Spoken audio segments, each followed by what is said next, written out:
All right, we are back for another awesome class for you guys. And I really was not sure if I wanted to call it class, but for lack of better term, honestly, school's back in session with this as far as I'm concerned, because it's all the stuff we should have learned that we didn't. So first of all, hi, I have Vienna and I have Julia who are here to tell you guys about awesome products that you need to know about that I use. In fact, so I'm Vienna. I'm the marketing director at FemCap and FemiCycle. My name is Julia Barrett-Mitchell. I'm based in Brooklyn, New York. I'm a representative for FemCap and FemiCycle. I'm also a filmmaker. So today, Julia and I are going to be talking about the menstrual cycle in its entirety and two specific products that we make that can help you manage that. So we have a menstrual cup and we have a barrier contraceptive. So going back to like the second part of your cycle. So technically, menstruation follows ovulation as a hormonal pattern, but we usually talk about it like the menstrual cycle starts the cycle. So the next thing would be that the FemCap, which you'd use during your fertile period, anytime. So the fertile window is the only time of your cycle in which you can actually get pregnant. You can't get pregnant every day of your cycle of your life. There's like it's about a week, just generalized, but that's about it for most people. And that's the only time you can get pregnant. And after that, you cannot. And before that, you cannot. So that's when you'd use some kind of birth control device. So the FemCap, again, is a barrier contraceptive. It goes over the cervix. And Julia will talk a little bit more about that. But it's essentially to prevent sperm from getting into the cervix. And it's also for preventing a pregnancy. And it's also a really good option in lieu of condoms. And it's something that is more controlled, again, by the user and most likely like the female partner. We have so few of those options, and especially options that work well and are effective and are comfortable. So managing your fertility, what do I have to use like beyond hormones? Like the FemCap is an excellent option. It's non-hormonal and it works again with your body. So like, Julia, if you want to like go over the different sizes that we have. Absolutely, yeah. Yeah, so the FemCap is, if you're weighing your options of what method of contraception you really want to use, there's a huge rise in popularity against hormonal methods of contraception. Mm-hmm. I alone have many, me and my friends talk about this all the time.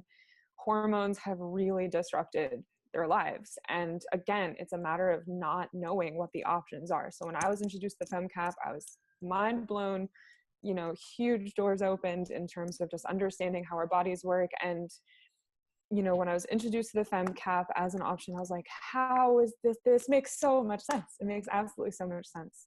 So it's, if you're just comparing to the non-hormonal methods of birth control, you kind of have diaphragms and then there are condoms. So it's most easily compared to a diaphragm in the sense that they function in a very similar way, not exactly the same way, but a similar way, in that the diaphragm and the FemCap cover the cervix like directly, whereas the condom covers the penis. So, and that's the barrier between the fluid entering the cervix and the uterus causing pregnancy.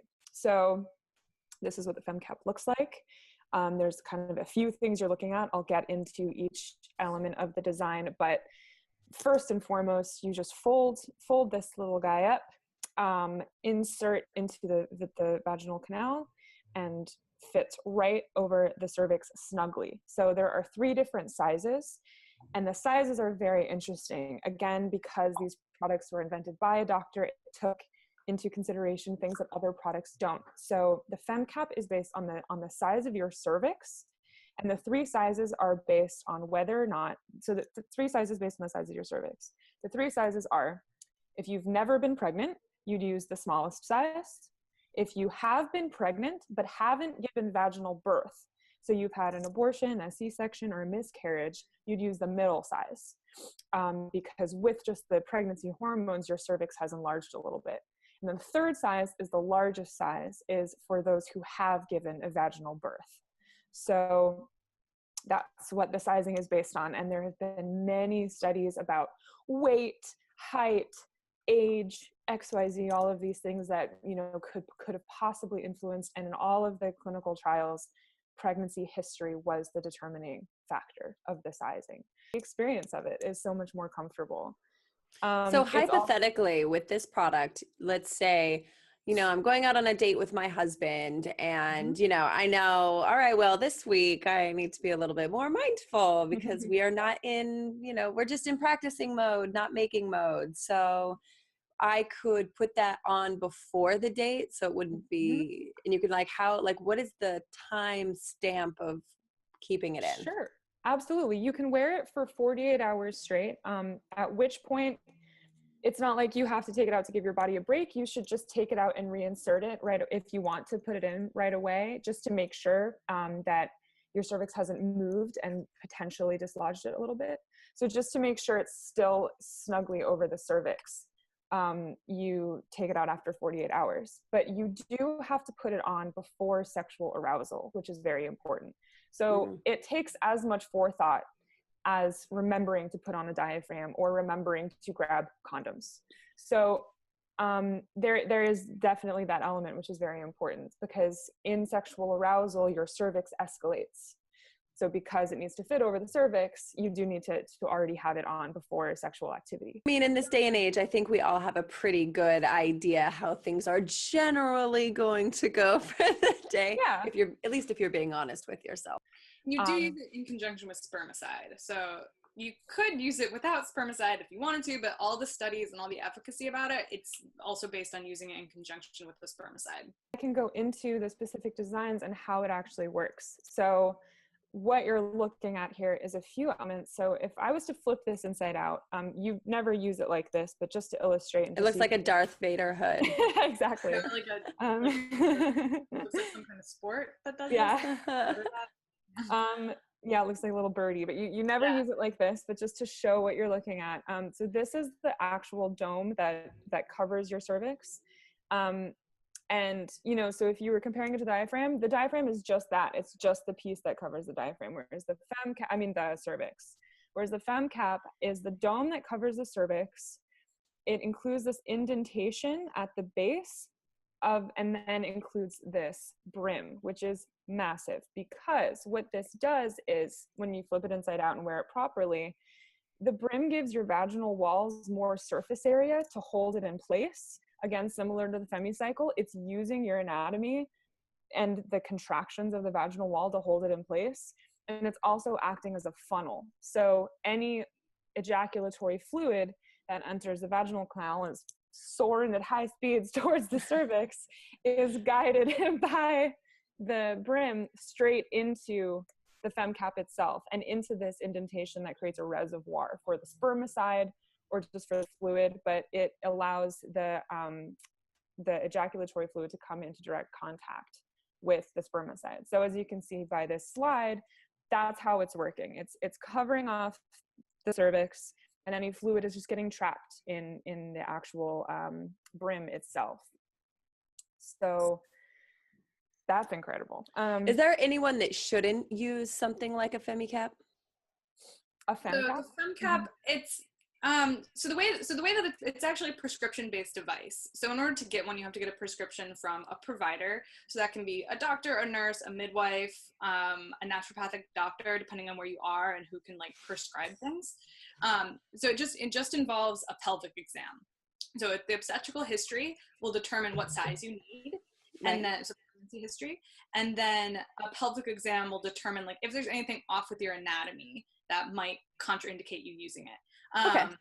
But yeah, beyond like unless you have like some kind of adhesions, or if you like actively have an STD or things like that, you could talk to with your clinician. Okay, so I mean, just talk to your, you know, it's not like really anything that would preclude you from using cool. it. Not to my knowledge, but I think, you know, a provider would be able to help you out with that, just For like sure. how things are. Yeah, so so again, like because it's non-hormonal, it is an option to use, like if you can't tolerate hormones for any reason, or you don't want to use hormones. I honestly can't fathom ever using hormones again in my life. Like I did for 17 straight years, and the doctors told me I had to because I have endometriosis. No, actually, I do not had ovarian torsions, endometriosis, bad cramps. I've been on birth control since I was 15, and I've been off for the last 5 years. And, you know, despite all the doctors saying your hormones are not affecting you, or you have an IUD where it's just local and those hormones don't travel. Well, my body traveled it. All right. So It's so frustrating. People just go in having these basic needs of just wanting their needs taken care of. And you know, I remember, I walked in at 15 too, and they're like, oh, cool, you're sexually active, here's pills. And it was like, okay, thank you. You know, they don't actually try to really give you the full gamut of what you're getting into when they give you these. Just like it's the amount of symptoms we're not educated about that could be use, and like you can double up on methods and all these other things, that you don't have to use hormones. It's not your only option. Unfortunately, it usually is presented that way. So again, like the FemCap is a really great option for people regardless of your age or your partnership status. Obviously, I mean, you know, if you're concerned about STDs, I would make sure that if you're having sex with a man, make sure that, or a person with a penis, make sure they're also using barriers. But this has this is not something that has been evaluated or approved by the FDA, but because it covers the cervix, the FemCap does have the potential to help prevent STDs, but it's a potential. Like, there's no way to say that for sure. Well, and the thing is, it's like, it's still your body. Be responsible. Like, just use a freaking condom, you know, it's like, but it's just understanding you have other options when you're in a stable relationship or, you know, a situation where you know the health going on in whatever lifestyle that you choose. It's like, this is your body. You only get one. It's time to learn about it and be proactive in protecting it. And take care of it. What's so wonderful about the FemCap is, you know, especially in bringing up condoms as a barrier method and as a non-hormonal method, of course, and being safe. And if you're not sure of, you know, the health status of your partner, using a condom is obviously a very, very smart thing to do. But what's so wonderful about the FemCap as well as a barrier method is that you're in control of it. The wearer is in control of it. And, you know, speaking for myself, a lot of the time, I've had experiences where there has to be like a negotiation over what I want to use to be protective because of the discomfort of a condom, or, you know, you know, I wish it wasn't that way, but if I'm just being totally honest, I'm sure I'm not the only one who's experienced that. I wish it wasn't, you know, but in my experience, that's what it is. So, you know, you have control of it. It's already in there, and your partner doesn't have a say over that. So that's what's so wonderful is you're wearing it, it's in there, you're ready to go. And what's in the kind of happier side of that is because it's so comfortable, it doesn't interrupt the experience in sensation or in the, you know, actual sexual activity. You don't have to stop to go put it on. It's already there. So for that reason, it actually aids sexual pleasure in the sense that you don't have to interrupt your activity to go. And I mean, I've had plenty of friends that, you know, they're not carrying condoms with them, and then now they're in a position where they're not in control, and it's like, it is time for us to be in control of our own bodies, because, you know, understanding that sometimes you can get caught up in the moment and you're not making the best choices in that moment necessarily, and you're not considering where you are in your cycle and all this other stuff. Like, this is you fully taking control and responsibility for what your body is experiencing and what it could potentially experience, because this, you know, let's really hope so. At least there's this extra layer that you're completely in control in, other than hormones and other than a surgery.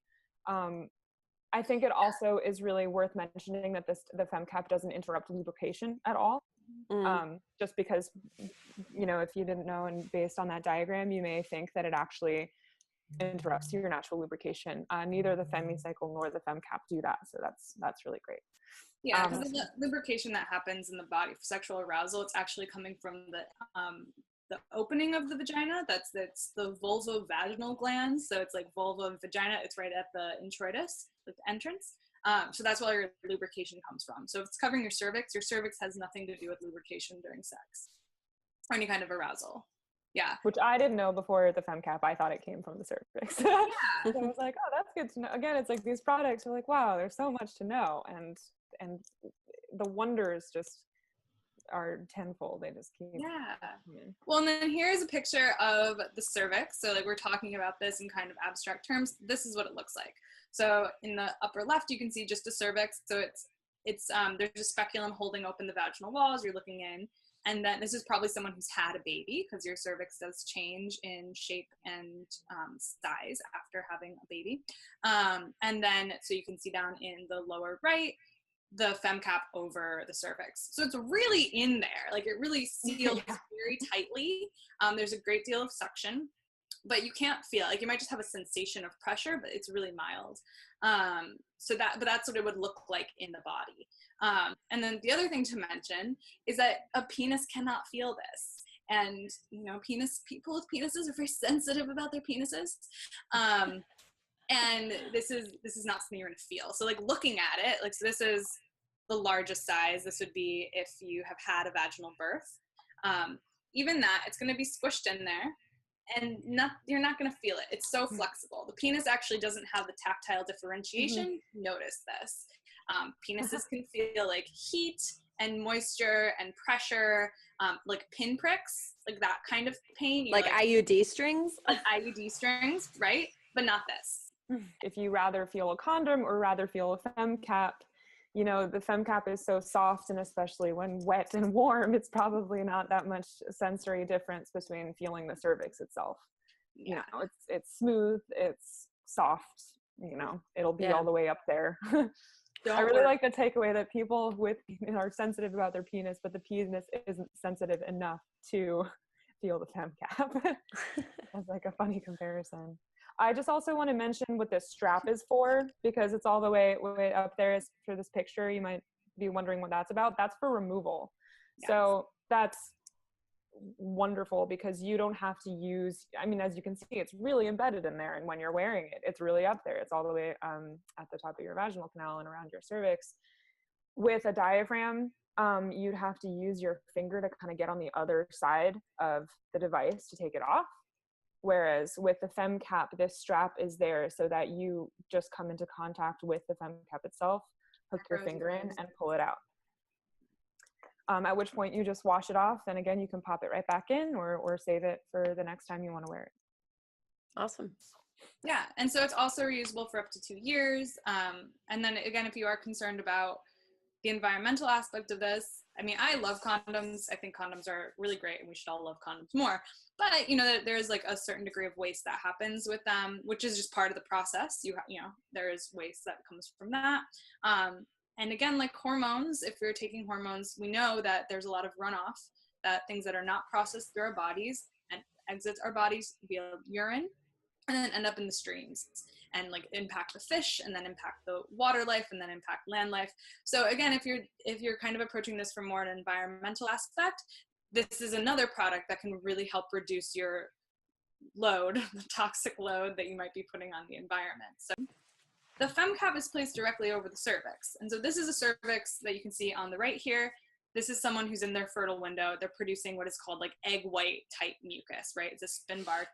It's considered like the most fertile. All mucus is fertile, but this is like the extra super fertile stuff. You can collect that and see it in the FemCap. So if you're trying to get pregnant, again, this is a super easily reversible method, because you just stop using it when you want to get pregnant. You can also use it to determine when the best day for you to get pregnant might be, if you're not using a standardized method, or if you're just trying to learn more about your body. So that, I think, is a really powerful aspect of this. And you get to, again, interact with your fluids, see how much you're producing, what does it look like, what does it smell like, all these different things that are indicators of your health. So not only is it a way to prevent pregnancy that time of the month, it's also a way to help you understand when, if you're trying to conceive, and again, just body knowledge. For sure. Yeah. Like I said, so this is a prescription-based product, so you do have to get a prescription from a doctor, or again, anyone who can prescribe things. Again, to reiterate, non-hormonal, it's body safe, based on your pregnancy history. We're basically a cervix company, like going through all this, like we just do things, we're just serving the cervix. And it can have a perfect use efficacy of up to 92%. I just want to thank you guys for coming on, and you know, just for your work in doing this, and whatever path that you took to get to where you are, and your understanding is hugely appreciated. And it really is a great product. And like with anything else, you've got to learn your body, and it may not work perfectly for everyone, but it's really exploring what's going to work perfectly for you. And sometimes the only way that you know is to really start experimenting, because once you zone in and zero in on what works for your body, I mean, your whole life starts to change. When you're two websites, femcap.com and femicycle.com. There's also social media pages, Facebook, Twitter, and Instagram for those, so you can find and contact us there. But yeah, the websites are just the names of the product, femcap.com and femicycle.com. And same thing. Social media handles are the same thing. So at FemiCycle or at FemCap on Instagram, and then FemCap and FemiCycle separate pages, but on Facebook. And then you can always call our customer service team or email us. We're really happy to answer any questions and help you out for any problems we run into. Thank you so much, Kole. Thank you. Let's fly.